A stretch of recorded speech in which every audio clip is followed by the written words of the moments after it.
Morning, green afternoon, green evening.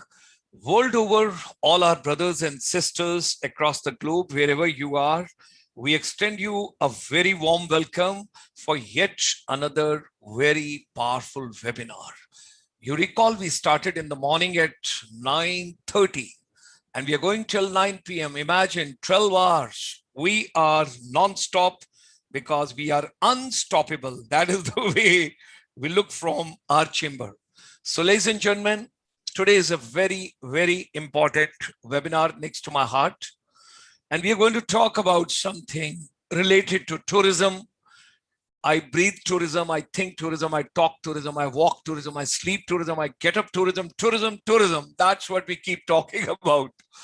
So every Sunday evening, 8 p.m. is a special packaging and special program with our brothers and sisters across the globe, Indian diaspora, our non-resident Indian. Our series is Making Education Relevant, but Sunday evening, it's NRIs for Indian Education. When we are talking about education, certainly with education, you require skills. With skills, you require employment or entrepreneurship. So let's presume that we are somewhere related to tourism, and tourism linked up with hospitality, hospitality linked up with aviation. So today's 1041st webinar, Sunday, 11th of July, and we have got a very distinguished guest all the way from Canada. He's joining us. He's a tourism expert. He has dedicated since 1994. He has dedicated, so you can well imagine it's almost how many years? 27 years. So 27 years long journey. He had been to different countries. He has traveled world over. And at present in Canada, he is doing wonderfully well. And we are proud of him. And that's Mr. Vikas Malhotra, tourism expert and advisor to our chamber. He is joining us from Canada. We extend him a very warm welcome from Canada. Ladies and gentlemen, International Chamber for Service Industry is a bridge between India and our brothers and sisters, Indian diaspora. There are more than 31 million Indians abroad. Heartiest congratulations to Honorable Prime Minister of India, the cabinet expansion which has taken place, and Shri G. Kishan Reddy ji, he has become the Honorable Union Cabinet Minister for Tourism, Culture, and very especially the Northeast part of India. And when you talk about Northeast, you can well imagine Northeast plays a very, very important role for all of us. It is next to our heart. Our chamber has always dedicated its efforts towards Northeast part of India. And our efforts are, what can we do for Northeast better in a humble way from our chamber? Now, with Reddy Sahab, there are two state ministers also, Shripad Yesso Nayak ji and Ajay Bhatt ji. Ajay Bhatt ji, when he is taking care of as a Minister of State for Tourism, he's also for defense. So it goes to next to our heart, because coming from a defense background as a major, we played a very important role. I'm extremely happy because, the scenic schools, which Government of India announced on 1st of February, 100 new scenic schools. Now, with regard to Shripad Yesso Nayak ji, he was with the Ministry of Tourism as a Minister of Tourism earlier before Mahesh Sharma ji had taken over. And he already understands the fragrance, and he was taking care of in between, our what you call Ayush, Ministry of Ayush. And from there, now he has moved on to this particular area once again. So we are really privileged that today we are talking about tourism, and we have got the three new ministers in the Ministry of Tourism, Government of India. Now, Kishan Reddy ji, he is also taking care of tourism, culture, and Northeast part of India, which we generally call M donor. Now, ladies and gentlemen, also with tourism, the culture is related. So G. Kishan Reddy ji is also taking care of Ministry of Culture, and along with him, there are two state ministers for culture. One is Madam Meenakshi Lekhi ji, Minister of State for Culture, and Shri Arjun Ram Meghawalji, Minister of State for Culture. Meghawalji had been in the different ministries earlier, and Lekhi has come to this arena for the first time. And it's wonderful. She comes from, the law, the judiciary background, and it's a beautiful combination that we have got Ministry of Culture. And then, ladies and gentlemen, we come to civil aviation. Jyotiradi M. Sindhya ji, he is the Honorable Cabinet Minister for Civil Aviation. Along with him is General V.K. Singh ji, Honorable Minister of State for Civil Aviation, both of them together. Now, Ministry of Civil Aviation, Ministry of Tourism, and Ministry of Culture. It's a very important role. And we also got to recollect that the Northeast is also given to the Honorable Cabinet Minister for Tourism. What is the power of travel? What do we get from travel? Because after travel comes tourism. We travel to a particular place. Is it only socioeconomic development? Is it only jobs creation, entrepreneurship, startups? Or is it infrastructure development? Or is it economic multiplier? Or is it preserving culture or heritage or values or whatever we want to talk about? Now, tourism has got a lot of allied areas. When you talk about hotels, when you talk about events, when you talk about travel agents, tour operator, tourist transporters, you talk about a couple of other services being packed over there, lots of events, when you talk about MICE industry, then the food services, eating, whatever is there. So it's a multitasking and a multifarious confluence of including shopping. When you travel, you want to rejuvenate, and repackaging we are talking about today. So you want to go for wellness therapies, you want to look smart, talk smart, walk smart. Let me recapitulate. We have already done, these are the clips I am showing you, the webinars which we have already done. We did extensive research for tourism industry post-COVID. We have done about 5 sessions with Professor Dr. Satyanarayan ji, and that is from University of Massachusetts from USA, along with Professor of Marketing, Lamar University, Texas, Professor Natarajan from USA. Then we had gone to Malaysia.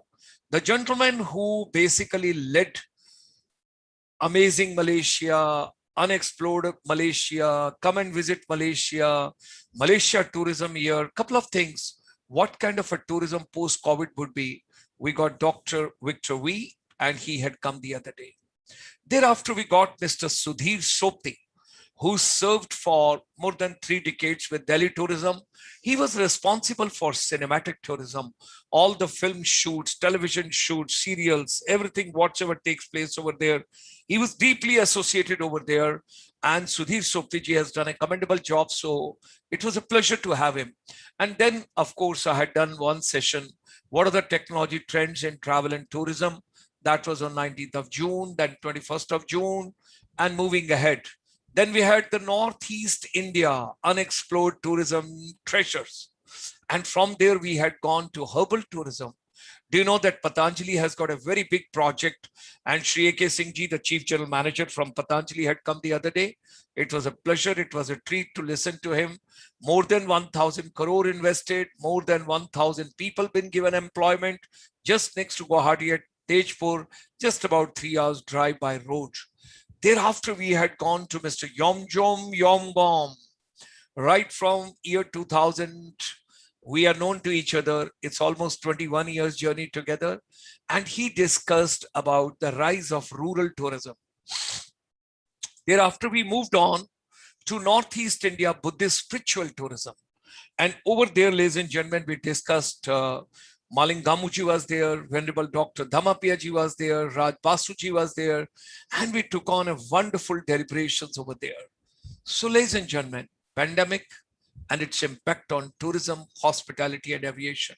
If you ask me, the industry which got maximum blow, the most fragile industry, and that's the tourism industry, linked with hotel industry and linked with airline industry and linked with shopping, linked with media entertainment, on all of them, but it will change.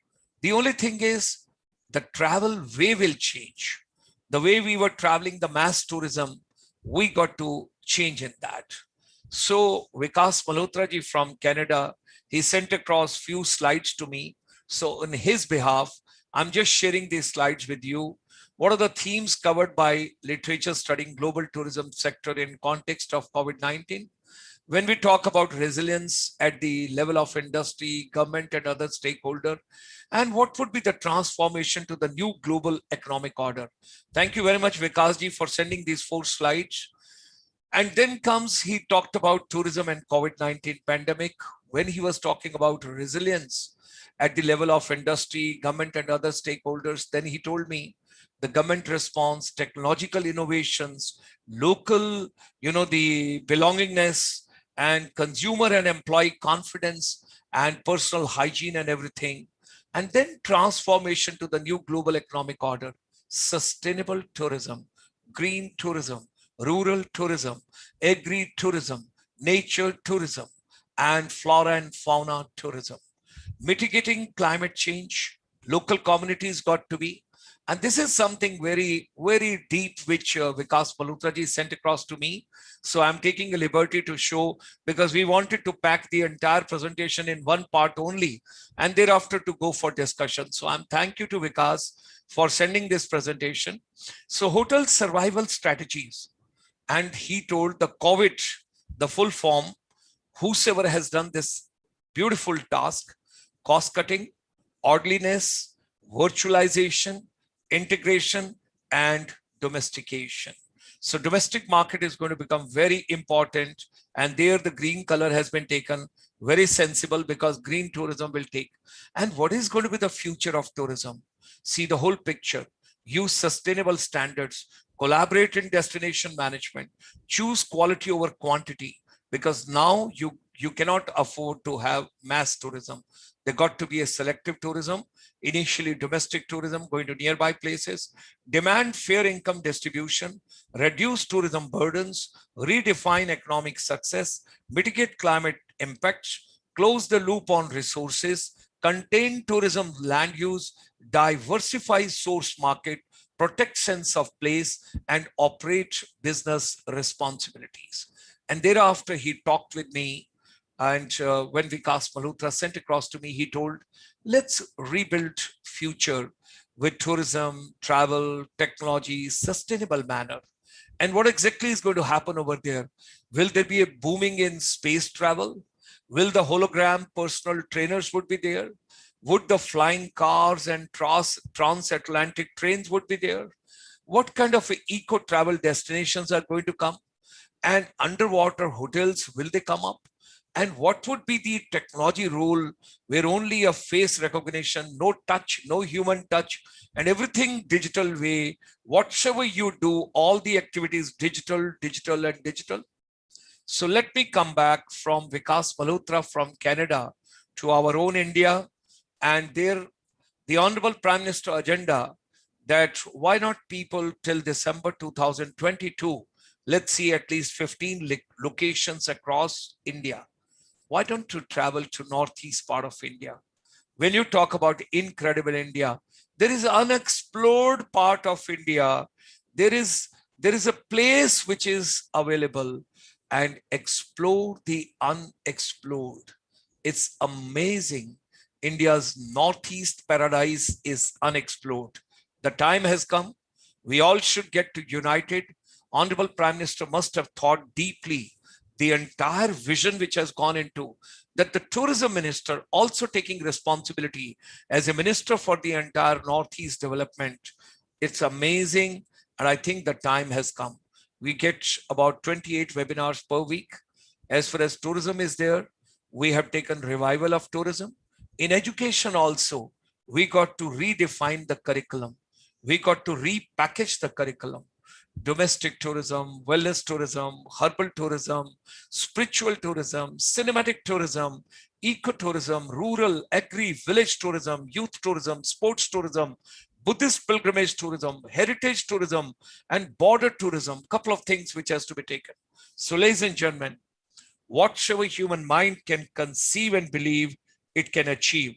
Let's all of us get together. We should be together. We are grateful to all those who have joined this evening to us. It's a pleasure to have all of you with us. Let's travel to Northeast together. Let's enjoy Northeast together. Let's explore Northeast together.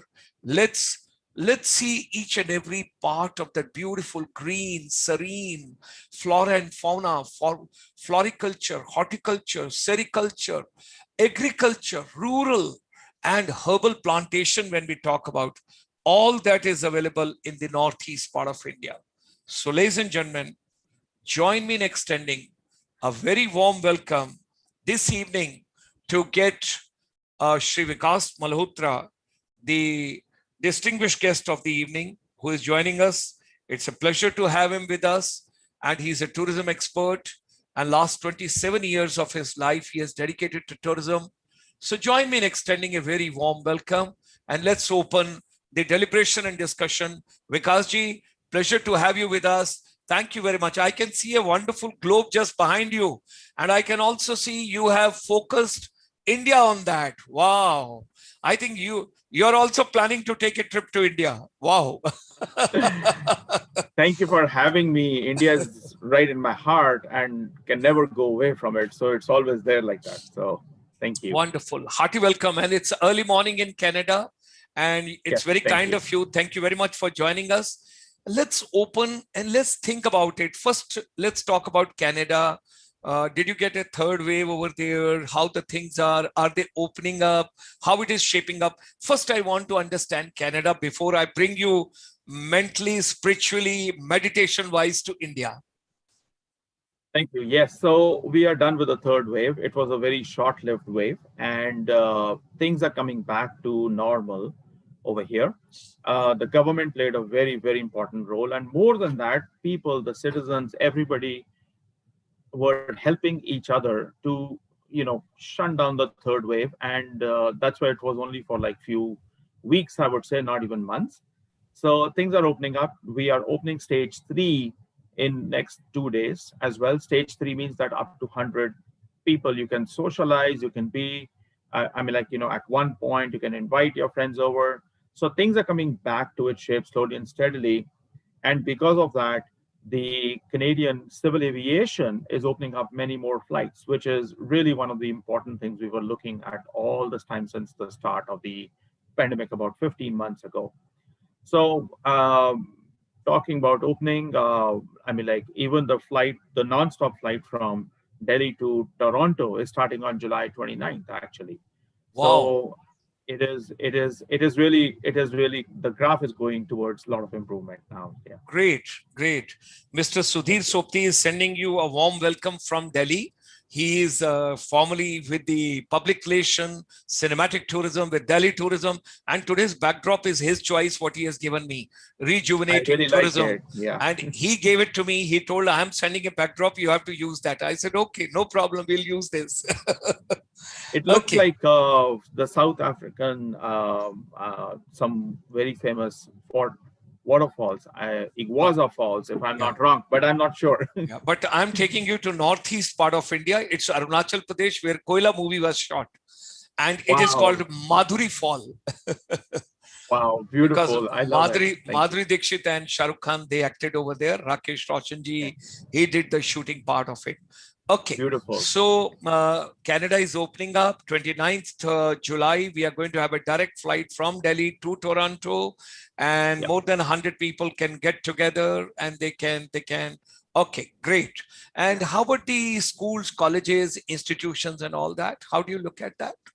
So schools are having a summer break nowadays, but we did online most of the part, but the session is going to start in next a month and a half. And it'll be like a regular school. There will be protocols in place, which has already been announced, like, students to line up in a distance, still have to wear masks when they enter the school, the classroom. I mean, they have tried to put all the students as far as they can, at least 6 feet. So those things are going to come in place. So it's going to come back as a normal life, but with some twists in it, like some modifications in it. Okay. I'm just smiling because I'm recollecting something. When I go to South Hall in London, I get a feeling I'm in Karol Bagh, that is of Delhi, when I go to Mustafa market of Singapore, when I travel over there, I get a feeling I'm in Tamil Nadu, I'm in Chennai. And Arumugam ji is giving me a nice dosa and a nice cup of coffee, and I'm enjoying everything over there from Tamil Nadu. And when I go to Mississauga, and when I come to downtown Ontario and Toronto, and particularly if I'm driving down from New York via Niagara Falls all the way to that your place, it gives me a feeling I'm in Punjab, I'm mini Punjab. It All gives right. that kind of feeling. So I'm going to say, how do you foresee the future now? How the tourism is getting repacked and repackaged and rejuvenated, and of course the strong recommendations which everybody from our previous sessions have come up with, that initially in India we start with domestic tourism, where families would like to go to nearby places, 100 kilometers, 50 kilometers, 200 kilometers, and they would not like to go at a mass gathering. They would like to be in the greenery, green forest, flora and fauna, and they would like to be in small groups. Road transportation will be more familiar and more acceptable than taking a flight or taking a train or a public transport, because you know that you have sanitized everything and all that. And because people will carry lot of psycho fears also, when the things will be opening up. Oh, should I touch this or not? Should I get near to this thing or not? I do not know what this stuff is and all. How do you see in the last couple of days or couple of weeks after the third wave has got over, how the things are shaping up psychologically over there?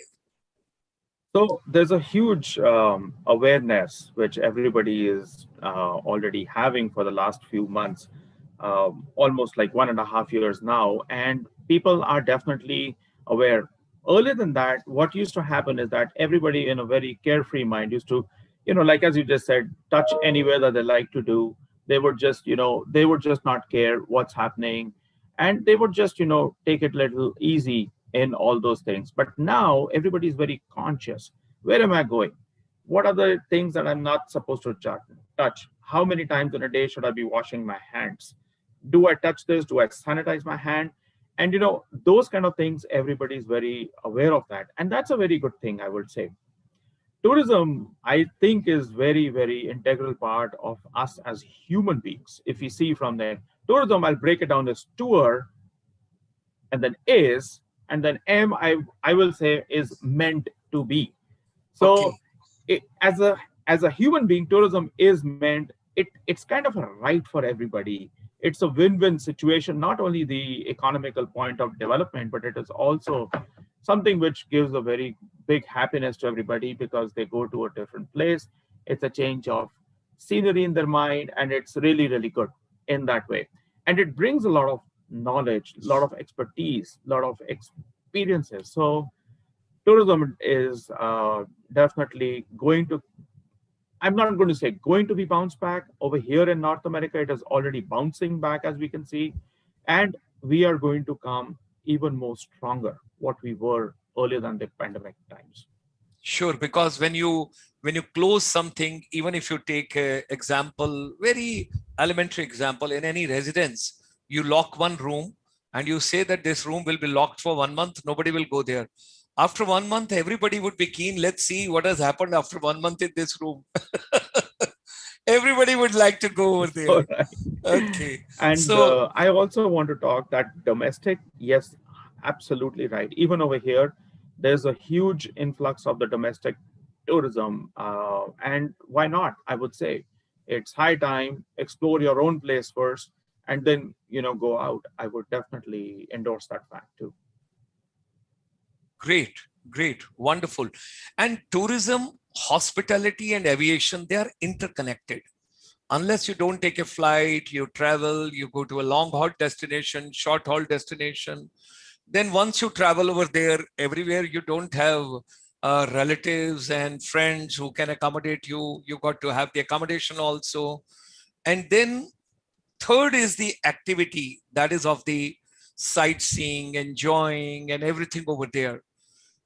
when we will be switching over, and let's presume that God willing that everything becomes all right soon and world gets back to normal where it was somewhere in January, February 2020.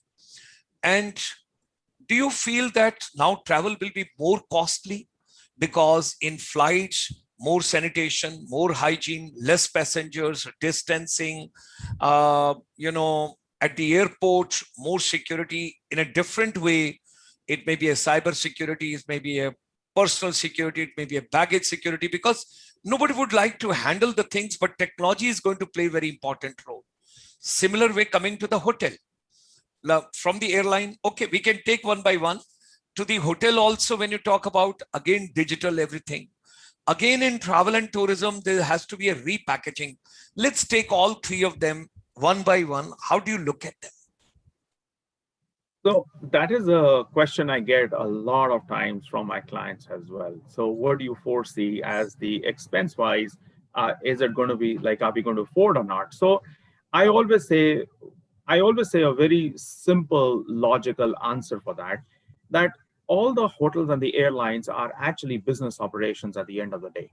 They are running a business. They cannot afford to have empty planes. That's one. They cannot have to have empty hotel rooms.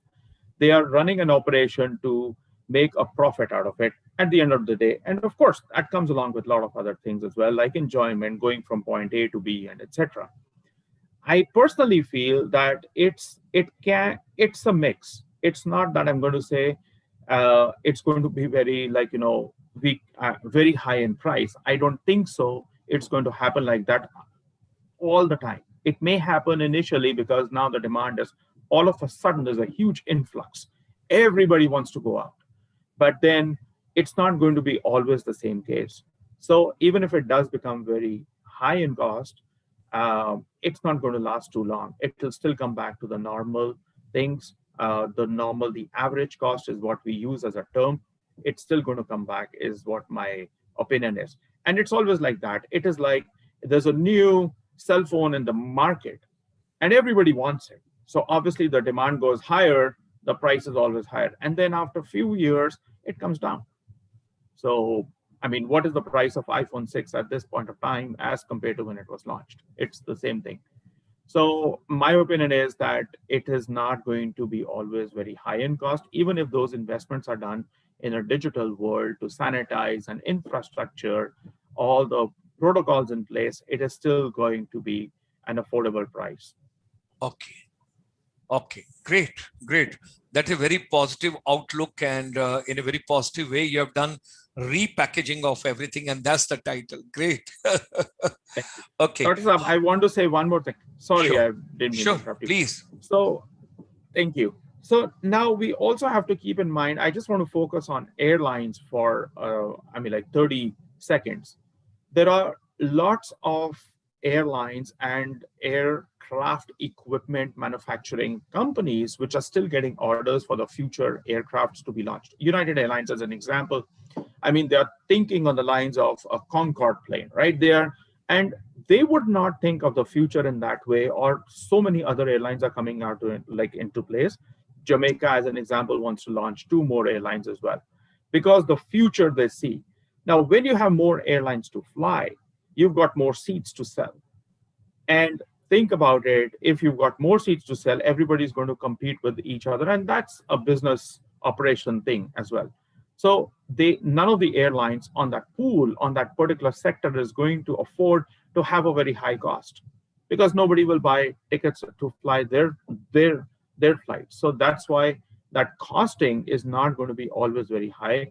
If the expansion was not there, I would say maybe yes, but you will see it that in time to come, it's not going to be very high as well, like always. Wonderful. Well said. Well said. And that's a very practical way to look at the entire thing. Now, at the same time, we do not know whether, let's see that the first wave came, second wave came, third wave came.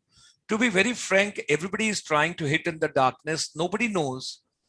Is there a muted virus after this? Is there something else coming on the way after this?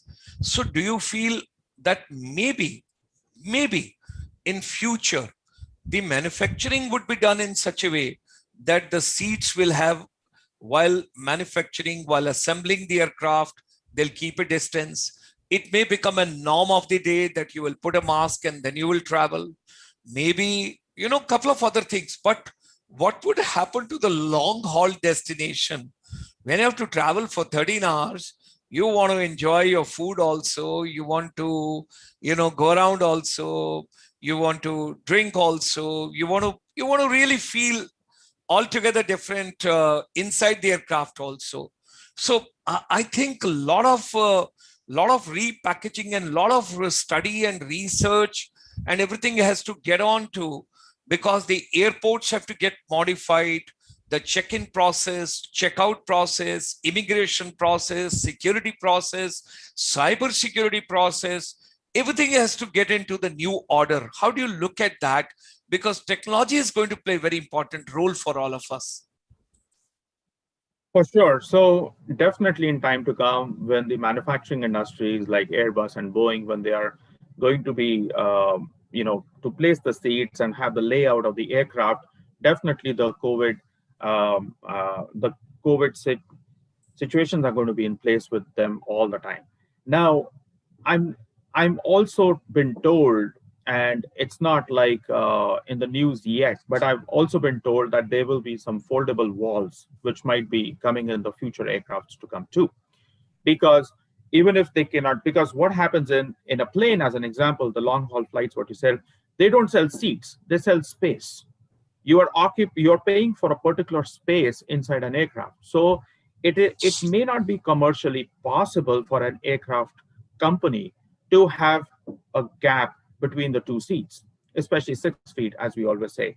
So what they're trying to come up with is, and we may see that in the future, is like a foldable wall. So like the wall can be out, it can be in, just like we have some of the pods in the business class aircrafts as well. So just on the similar lines, they might have something like those.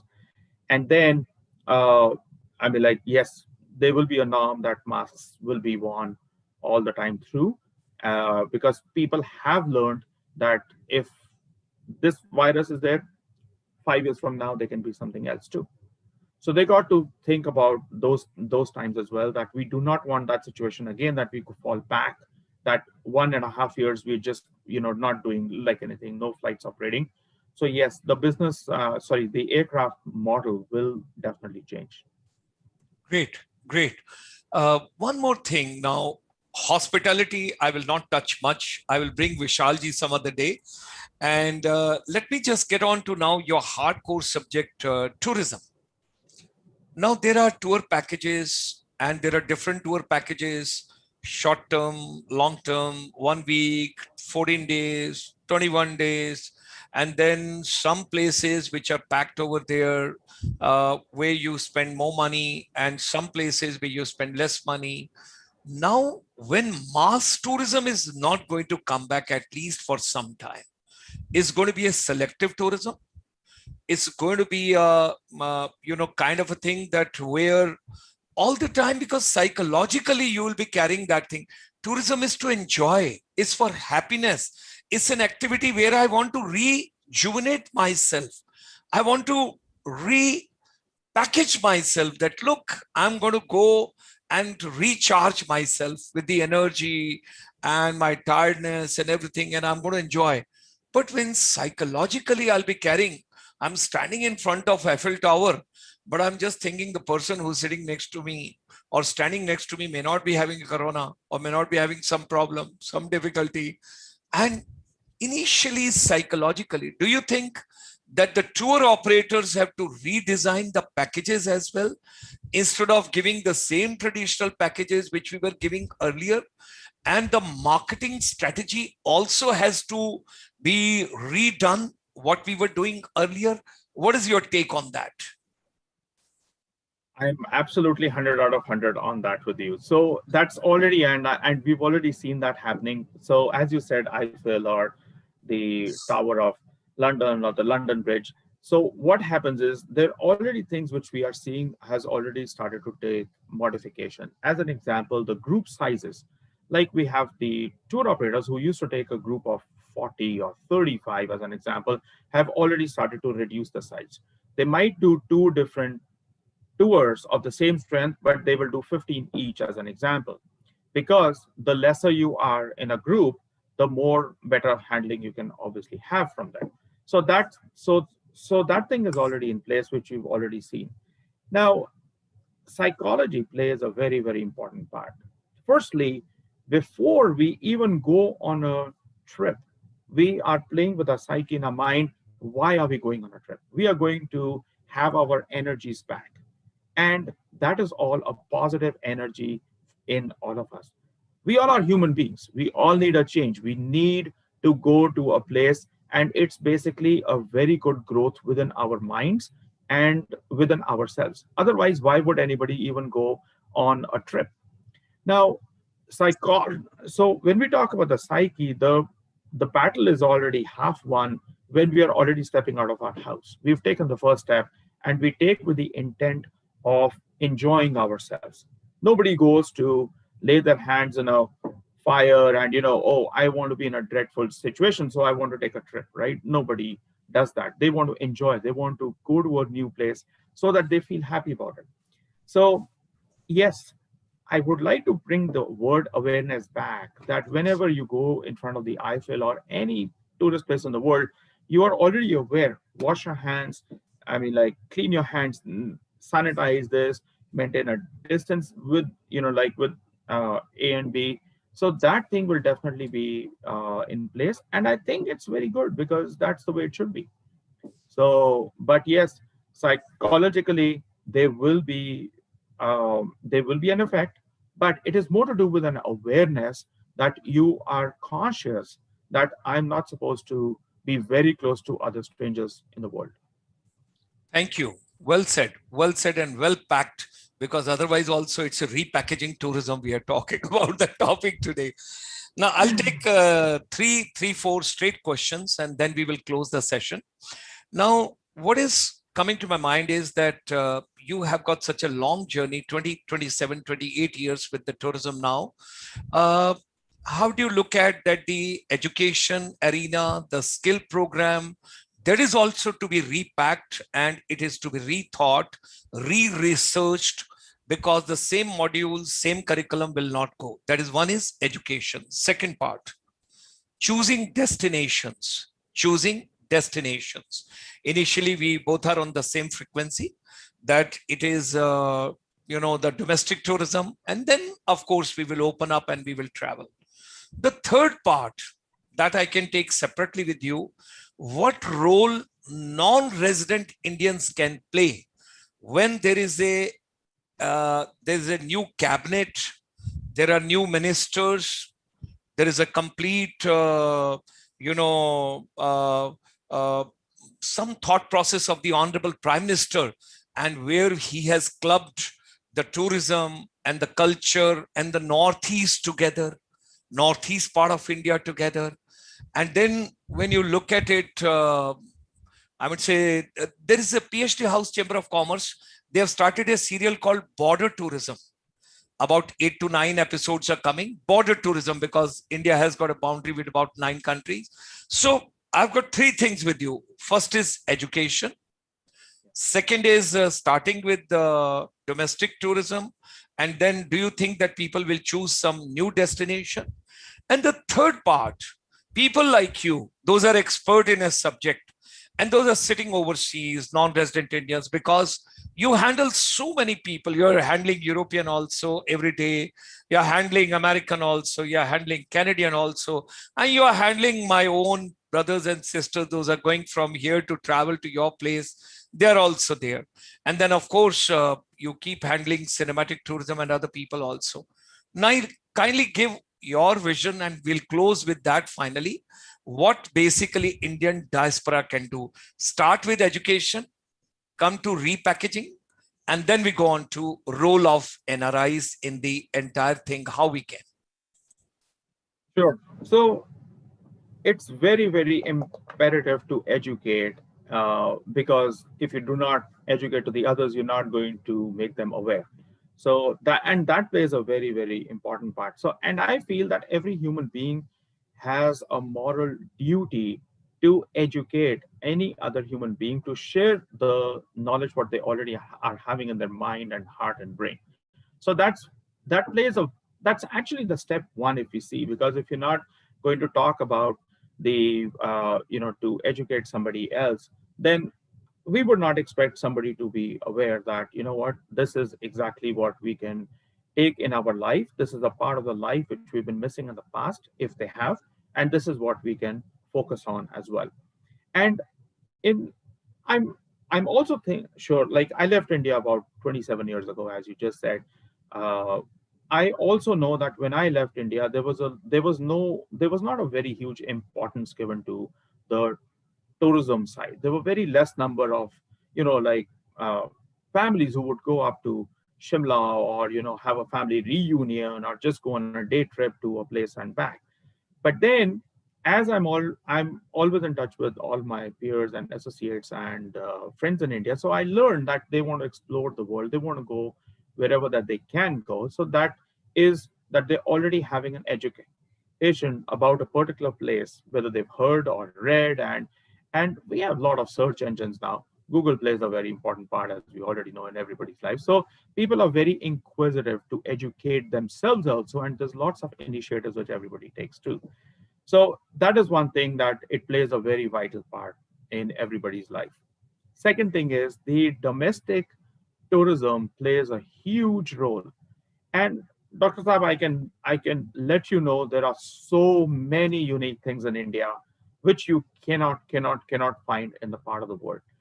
I'll I will respect the time that we have, but I want to share a very small incident.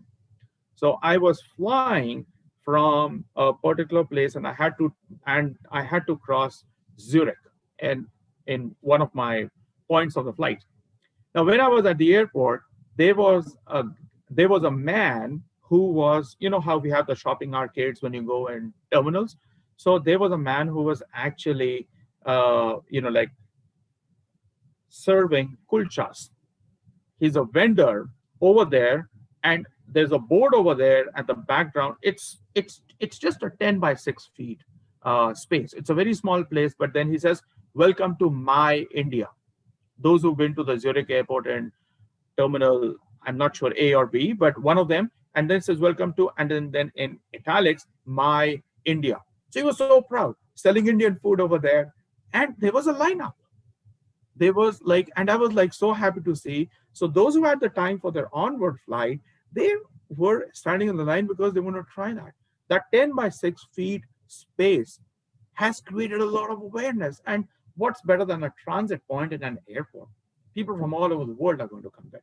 So that is one of the things that I would say, that India has lots to offer, whether you're in India or whether you're outside. And people who are from India, they have India in their heart. I have right here. It's right in front of me all the time, because I like to have this in my day-to-day job too. Sir, mute me. I think so. You're on mute. Yeah. Sorry, we can see that you have put India right on the globe over there. Yeah. Yeah, it's right here. Thank you. Yeah. Third thing I would like to say, sir, is very important. I've always had this in my mind. The first of all, heartiest congrats to the new ministry which is in place, and that's really wonderful. And there are lots of youngsters who are participating in these kind of things as well. As an NRI, I'm just one human being. I'm just one NRI in front of you, but there are thousands of the NRIs world over, and we have attended a lot of your webinars from all over the world too, which are absolutely excellent. There are lots of NRIs who want to do something. There's lots of them who always have a question: what can I do to promote tourism in India? Whether they are from India or they're sitting in any part of the world, but how I can keep on sending, like tourists from all over the world, and how I can promote tourism within India. And that is a question which I would say at least 7 out of 10 NRIs will have. Maybe they'll have more. They just, like those three, we always have to give that element also. Now, thank you for this platform that I can speak my heart out. I would say that one of the things that the new ministry can do is appoint advisors from the world. maybe some from US, Canada, Europe, Asia. Like there are Indians everywhere. And New Zealand, as an example, has a community which is also doing a lot of things about the culture of India as well. Canada is doing a lot of things. There is actually forums which are based on the Canadian side and US side separately, who talks only and only about music in India. And because my kids go to the cultural music in India, so I know that my wife and I, we are a part of that too. So we talk, participate. There are annual functions which happened last year. We had to have online only. So India is within everybody's heart who are outside India. So I think if there is an advisory board, then the ministry can actually listen and hear the suggestions that we can give. And I know there are other things like budgeting and infrastructure, and all those things are definitely their role. But at least three brains are better than two, 300 is better than 200, 3,000 is better than 2,000, and 3 million is better than 2 million. So the more ideas we have, the more filtration we can do. And what I may think, somebody else may not think. What you may think, I may not think. It's always like that. So I think having an advisory board and collectively we all come under one platform, and ICSCI is doing a great job by getting everybody on the same common platform. So thank you and hats to you and this platform that we can speak out. So this is one of the things that we can definitely do. I starting off this session, I said, "Oh, that looks like South Africa waterfalls," and I was wrong. I'm very happy I was wrong. I'm very happy. This is our India. This. I was so happy within myself. South Africa waterfalls are not as good as the one which I'm seeing in your backdrop, and this is just one of the things. So really, so these are my views, and I hope that the government takes this upon that a little bit seriously and appoint advisors all over, and let's move ahead. Everybody wants to contribute in some way or the other to India. Thank you very much, Vikasji. Thank you very much. It was such a wonderful, I think, to the new government, you have given the new oxygen and you have given the new idea. Why not? Because every year we have got a Pravasi Bharti Divas, we have got Punjabi Pravasi Divas, we have got vibrant Gujarat, vibrant Tamil Nadu, vibrant Rajasthan, vibrant Telangana, we have got vibrant Karnataka. Everywhere it's happening.